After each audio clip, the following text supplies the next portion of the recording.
মদিনায় থাকা অবস্থায় ওনার শক্তি একটু কম ছিল, কিন্তু যখন মক্কা বিজয় হয়েছে তখন সবাই মনে করেছে এখন তো আল্লাহ রাসূল অনেক বড় নেতা হয়ে গেছে, তাই না? মক্কা বিজয়ের সময় আল্লাহ রাসূলের বিজয় হজের সময় প্রায় 1.5 লক্ষ সাহাবী ছিল।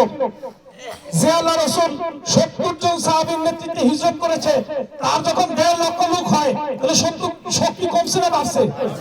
অনেক বাড়ছে। তখন ঐতিহাসিকরা, বিশেষ করে উইলিয়াম ম্যাক্সওয়েল নামক একজন ঐতিহাসিক, তিনি বলছেন যে আমি ভাবতাম যে হয়তো মক্কা বিজয়ের পরে আল্লাহ রাসূলের যখন শক্তি সামর্থ্য হয়েছে এখন তিনি নেতাগিরি বেশি করে দেখাবেন, বড় একটা বিল্ডিং বানাবে, বড় আসন সিংহাসনে বসবে, বসে বসে ভালো ভালো খাবে দাবে, ভালো ভালো পোশাক পরবে, এরপরে নেতাগিরি করবে, প্রধানমন্ত্রী দায়িত্ব পালন করবে। কিন্তু যে ম্যাক্সওয়েল বললেন যে যখন মক্কা বিজয় হলো সবাই চিন্তায় ছিল যে আল্লাহ রাসূল মক্কায় থেকে যাবেন, কারণ এটাই তার বাড়ি, এখানে অনেক সহ্য বীর্য সম্পদ তার কাছে আসছে, ঘনমতে মাল আসছে। কিন্তু না, হুনাইনের যুদ্ধের পরে আল্লাহ রাসূল সাল্লাল্লাহু আলাইহি সাল্লাম ঘোষণা দিলেন যে আমি সেই মদিনার ধুলার তখতে বসে আমি আমার দুনিয়া শাসন করতে চাই। এটার নাম হলো ইসলাম, এটার নাম হলো ইনসাফ, এটার নাম হলো ন্যায়পরায়ণ শাসক নেতা। আল্লাহ তাআলা বলেছেন সে কঠিন দিন, যেদিন আরশের ছায়া ছাড়া আর কোনো ছায়া থাকবে না, সেদিন 7 শ্রেণীর ব্যক্তিকে আল্লাহ তাআলা আরশের ছায়ার নিচে আশ্রয় দিবেন। তার মধ্যে এক শ্রেণী হলো ন্যায়পরায়ণ শাসক, যিনি ইনসাফপূর্ণ শাসন করবেন, তিনি সেই যোগ্যতা পাবেন। আলহামদুলিল্লাহ, বাংলাদেশে আমার সুযোগ হয়েছে অসংখ্য মন্ত্রীর বাড়িতে যাওয়ার, এমপির বাড়িতে যাওয়ার। আমি অজপাড়া জায়গায় পর্যন্ত ঘুরেছি। ইসলামী ছাত্র শিবিরের কেন্দ্রীয় সভাপতি থাকা অবস্থায় 64টি জেলায় ঘোরার সুযোগ হয়েছে। টেকনাফ থেকে তেতুলিয়া শত শত উপজেলায় আমি গিয়েছি। সম্মানিত ভাইয়েরা, আমার প্রিয় নেতা, বাংলাদেশের অভিসংবাদিত নেতা, বাংলাদেশ জামাত ইসলামীর প্রয়াত নায়েবে আমির শহীদ আল্লামা দেলোয়ার হোসেন সাঈদীর বাড়িতে আমি গিয়েছি। আমার সুযোগ হয়েছে আল্লামা দেলোয়ার হোসেন সাঈদীর সাথে কারাগারে থাকা। আমি দেখেছি একজন এত বড় মানের নেতা। আল্লামা সাঈদী আমার এক মানুষ ছিলেন, আমার স্পষ্ট মনে আছে। উনি এই শীতকালে, এখন জানুয়ারি মাস না, আমি জানুয়ারি মাসে ওনার সাথে প্রথম কারাগারে ঢুকি।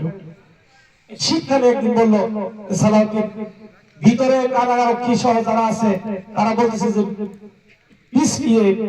বিস্কিট পিঠা বলতে পিঠা আছে, এটা শুকনো শুকনো থাকে, কয়েকদিন রেখে খাওয়া যায়, বিস্কিট পিঠা খাওয়ানোর জন্য।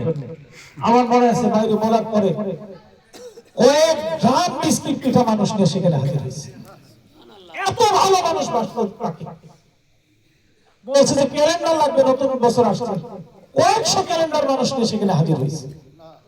এত বেশি ভালোবাসা আল্লামা দেলোয়ার হোসেন সাঈদীকে মানুষ। কিন্তু আমি দেখেছি ওনার কাছে যত পিঠা যাইতো, যত ক্যালেন্ডার যাইতো, যত গিফট যাইতো, আমি জানি না এখানেও হয়তো অনেকে থাকতে পারে যারা আল্লামা দেলোয়ার হোসেন সাঈদীর গিফট পেয়েছে। এমন একজন মানুষ কারাগারে ছিল না তাকে উনি গিফট করে। নিজের থাক বা না থাক, উজাড় করে তার কাছে যা থাক সব সময় বলতে যে এটা তোমার জন্য, এটা তোমার জন্য, এটা তোমার জন্য।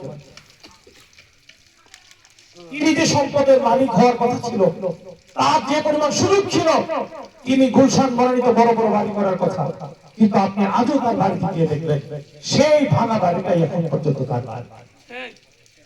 আমি মাওলানা মতিউর রহমান নিজামীর বাড়িতে গিয়েছি, ঠিক একই অবস্থা। এই যে টিনের ঘর ভাঙা, এরকম একটা ভাঙা টিনের ঘর মাওলানা মতিউর রহমান নিজামী মন্ত্রী থাকা অবস্থা আমি তার বাড়িতে গিয়ে সফর করে দেখেছি। সম্মানিত ভাইরা আমার, একজন ইনসাফপূর্ণ নেতা এরকম হবে, তিনি তার নিজের জন্য কিছু করবেন না, তিনি তার সবকিছু উজাড় করে দিয়ে আল্লাহ রাসূলের মতো তার সঙ্গীদের জন্য করবেন।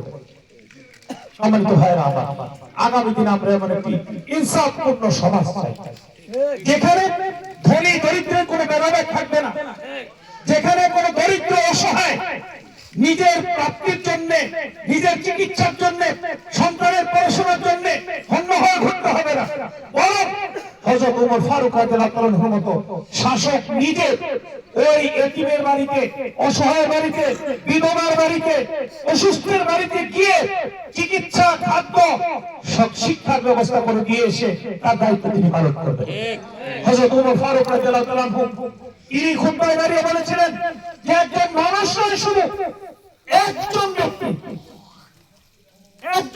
নয়, শুধু একটা কুকুর যদি আমার এই অধীনস্থ শাসক এলাকায় না খেয়ে মারা যায়, তার জবাব মহান আল্লাহর কাছে আমাকে দিতে হবে। সেরকম একজন জবাবদিহিতাপূর্ণ নেতা আমাদের দরকার, যিনি এই সমাজকে শাসন করার মধ্য দিয়ে ইনসাফপূর্ণ সমাজে পরিণত করবে। সম্মানিত উপস্থিতি, এই সুন্দর এই কাপাসিয়াকে যদি ইনসাফপূর্ণ কাপাসিয়া করতে চায়, তাহলে এই কাপাসিয়াকে মাদক মুক্ত করতে হবে।